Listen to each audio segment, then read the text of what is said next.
So I recently shot a spec commercial for a Canadian trail running brand called Norda, based around a pair of their shoes. In this video, I'm going to be breaking down the process of shooting the commercial, what I learned from it, what I'd do differently, and what I'm going to take from it into future productions. I chose Norda as my spec client because I'm a trail runner myself. I use their shoes, and I happen to have a good friend of mine who's also a trail runner and had a brand new pair of their shoes. So that worked out, and he ended up being our model, and we just used his brand new pair of shoes for this shoot, which really worked out. So the pre-production for this shoot involved a location scout, a shot list, and building a previs timeline in DaVinci Resolve based on the shot list to give me something to work off of during the shoot to make sure I've got everything that I needed to put the edit together. All the deliverables for this one were a 30-second cut down and also a gallery of photos shot by my talented friend Christos, who is our awesome photographer for the day. I use Milanote to organize everything into one place for the entire crew to see and reference leading up to the shoot and during the day of the shoot. So in there I had my previs timeline all edited and ready to go. I had a gallery of photos for Christos to use as inspiration for the photo portion. I had a crew list, and then I had a few shots also listed out specifically they were going to need to get. For the previs, I used a website called Frameset, which has an awesome selection of GIFs, moving images that really help to put a timeline together of an edit that you can use as reference for your shot list and for the day you're filming. They do also have stills that you can grab and put into a timeline as well, but I found using the GIFs to be the easiest way to go. Their search is also really robust. I just searched kind of like trail running, forest trail running, that kind of stuff, found some shots I really liked, and then dropped them into a timeline and sort of worked them around until I had something close to what I wanted to be filming on the day of. So if you haven't checked Frameset out, definitely would recommend if you're in the pre-production process of a shoot and need a way to just sort of like visualize what's in your head. It's an awesome resource, and I will be using it in the future. I also did a location scout. I shot this on the local trails in the forest here in Prince George. A big part of finding the right trails was we didn't have a ton of time. We had about 6 hours to film this whole 30-second commercial on the day of, so kind of close enough to the parking lot that we could get to the shooting location with enough time to actually get all of the filming done and for Christos to get all the photos that he needed to get, but also have a nice enough location that we had something really great to work with and could get everything we needed. So this kind of led me to basically just walk around all the trails, and I knew that the sun would be the main key light for most of our shots, so I was also looking for trails that were oriented in a way that when we were out there shooting in the morning, we would be getting a lot of backlight from the sun on our subject. And we did use a light for a couple different shots, but for the most part, we were relying on the sun for our key light. So knowing where the sun was going to be in relation to our subject, Carlos, as he's running for the shots, was really critical. So location scouting really came into play there. I also used an app on my phone called Photo Pills to see where the sun was going to be at specific times of day. That paired with physically location scouting made it really easy to find the perfect trails to shoot this commercial on. To get inspiration for this piece, I looked at references that I had been saving on Instagram, reels and photos from other folks making running content and commercials that I really loved. Again, Frameset, they have an awesome feature where every frame or GIF that you download has kind of like the title of the project and the director, so you can go in and search that project on the internet, hopefully find the full thing and watch it if you want even more inspiration. For the shot list itself, I was looking for a mixture of kind of classic running shots, so there's a couple where I'm just following Carlos with the camera behind him to kind of get a sense of speed, a close-up shot of the shoe striking the ground, a really cool way to just show off the shoe, which again is kind of the point of this commercial, and then a few more abstract shots that hopefully give the sense of what it's like to be running through the forest when you've been running for a while and your mind kind of starts to go to a different place. If you are a runner, you probably know what I'm talking about. So for the production portion of this, we had about 6 hours to film. That just was how everyone's schedules and availability worked out, so we definitely tried to make the most of it. There was a crew of 4 of us. I was the director and DP. My friend Christos was shooting photos. Our other friend Cole was doing BTS and helping with grip and setting up lights and stuff. And then we had Carlos, who was our awesome talent and runner. Set up, got to the location that I had scouted earlier, and sort of just started going through the shot list. The sun was still as low as it was going to be that day because we were shooting in the morning, so I tried to get any wide shots that I needed to first while the sun was still low and not coming through the trees and creating a ton of really harsh shadows, and then moved into doing the tight shots that I needed later when we could have more control over lighting. Like I mentioned, for the most part, we were using the sun as our key light and only light source. However, there are a couple shots that I did use one small 60-watt light for as a key light, and I'm really happy with how they turned out. One is this shot of Carlos coming into frame, taking a couple breaths, and then continuing to run. We just shot that with a 60-watt light off to the far side of him pointing towards camera, and that gave just like a little bit of nice fill on his face without looking too lit or too artificial, but it did enough to kind of still get some nice color in his eyes. You can see his face a little better, and I think it did a lot. One small light did a lot for that shot, so I'm really happy with how that turned out. The other shot that we artificially lit was this shot of a shoe coming into frame and leaving frame. We used, again, just a small 60-watt light, this time with a reflector on it. It was about 6 feet off the ground, pointed directly at the camera at about a 45-degree angle. And this just gave a bit of light onto the shoe, which is, again, our main product and what we're wanting to highlight. So getting a bit of light on it and kind of emulating sun coming in through the trees was really important. And again, just a small light, a little bit of light, nothing too crazy, but I think it did a lot. And again, I'm really happy with how this shot turned out.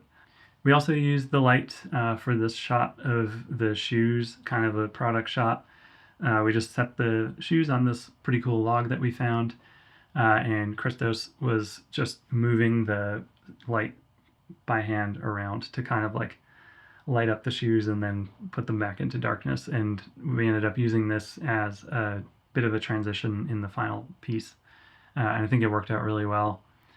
It was a little bit more fun than just the standard like put the shoes under a light and get a shot of those. Having a bit of movement from the light added a bit of interest, I think, which just kind of helped with the overall flow of the edit, while still getting a nice product shot of the shoes. So the gear I used to film this was the trusty Sony a7S III. There was a part of me that did really want to rent a higher-end cinema camera for this to get a bit more experience shooting on a bigger, more cinema-focused body. But one of my personal goals for this was to just practice cinematography intentionally. And I figured the best way to do that is to use the camera that I'm most familiar with, so I'm not just fiddling with cameras that I don't know how to use or haven't had much experience with. So using the a7S III did end up making the most sense to me. That being said, I did get to use a few fun lenses that I don't get to break out too often. I used a set of 2 Minolta prime lenses that are old film lenses, a 28mm and a 50mm. And then I also used a Helios 44-2 for a few shots as well. And the combination of these 3 gave me some really awesome flares, some really awesome texture, and a lot of great character that doesn't always come through well in client work, but for this kind of stuff, it definitely hit the vibe I was going for, and they're such fun lenses to use. As far as lighting goes, like I mentioned, we just had one small 60-watt light and also a 5-in-1 reflector that came in handy for a few shots as well to help shape light a little bit. Post-production, I did the editing, and that basically was just bringing all the clips into DaVinci Resolve and matching my previous timeline that I had made. It's of course never going to be one for one. Drop the clips in. You're going to get out there, you're going to start shooting, and we found this. You're going to start shooting. You're going to get clips that you did not have in your previs, you did not have in your inspo, you did not have in your mind. But once you get out there, maybe the light's cool, maybe someone does something neat that you're like, huh, that could be a good shot. So you get into the edit. Nothing's ever one for one with your pre-visualization, but the better you can do in pre-production, the easier it is to do the editing, I think. So yeah, just dropped all the clips into the timeline in Resolve and got to work with the edit. This was a good exercise for me in trying to build momentum in an edit, have a little bit of a release of tension, and then finish it off. I'm probably not the best at doing that when it comes to editing usually, so this was a good exercise for me. Sound was done by an awesome sound engineer here in British Columbia named Jeff Yellen, so I didn't really have much to do with sound, but if you are looking for great sound design work on your project, definitely look him up. Ridgeline Sound was great to work with, and I would definitely recommend working with him. Color was something that I took on as well for this one. It was all done in Resolve. Pretty standard, just exposure, balance, and saturation corrections, and then everything is underneath a LUT with the Dehancer plugin on it. I ended up using a Fuji Superia 1600 emulation. I just really loved how it looked with the greens and the blues in the forest. A bit of grain, a bit of bloom, and that's it. I think between the film emulation in Dehancer and the character from the lenses that I was using, I'm really happy with the look. If you want me to do a deeper dive into the color grade for this, let me know in the comments. I'd be happy to make a video on that. And my big takeaways from shooting this spec piece is that you can really never be too prepared. If you think that you've got everything dialed in pre-production and you're ready to go, start asking people what they think of it, show it to other colleagues, other filmmakers, show it to the crew beforehand, make sure they are all clear on what the schedule is, what the goal is, what you're actually going to be filming. Show it to your talent so they can kind of get an idea of the types of shots you're going to be getting, what their schedule is going to be like, what it's going to be like being filmed. Chances are, maybe if you're doing a spec project, you might just be using your friends as the talent, like I was in this, who are awesome to work with, but maybe don't have a ton of experience on camera.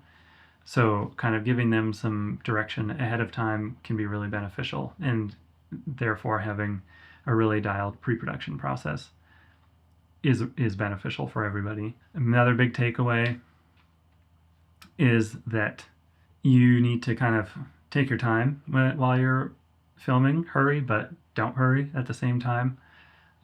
This was a great exercise for me in being a cinematographer, really taking the time to get the shots as perfectly lit as possible or as perfectly composed as possible, doing multiple takes, trying to really nail it without having the stress of this being a client shoot or there being a really tight timeline and budget, which means we can't do another take. So just being a bit wary of everyone's timelines. It's a spec shoot, so you're all out there probably for free and there to make something cool, but you're also using up people's time out there of their day. So if you can be dialed in and work efficiently, that's great.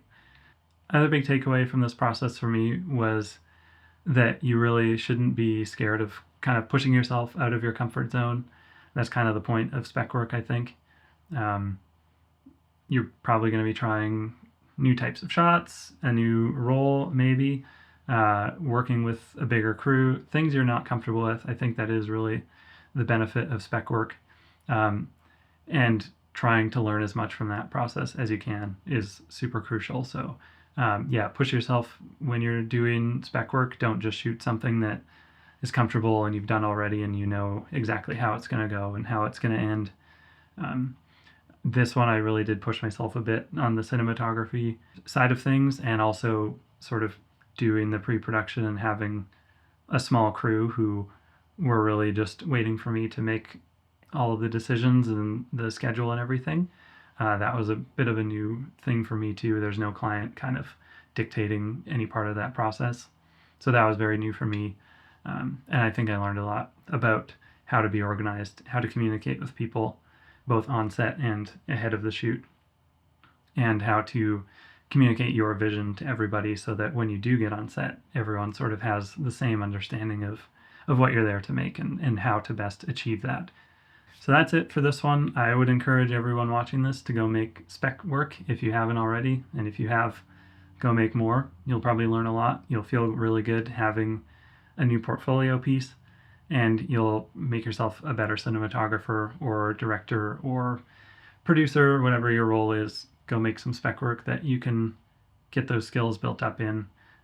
Thank you so much for watching this video. If you have any questions about this process that I didn't cover here, you can leave a question down in the comments. I'll get back to you.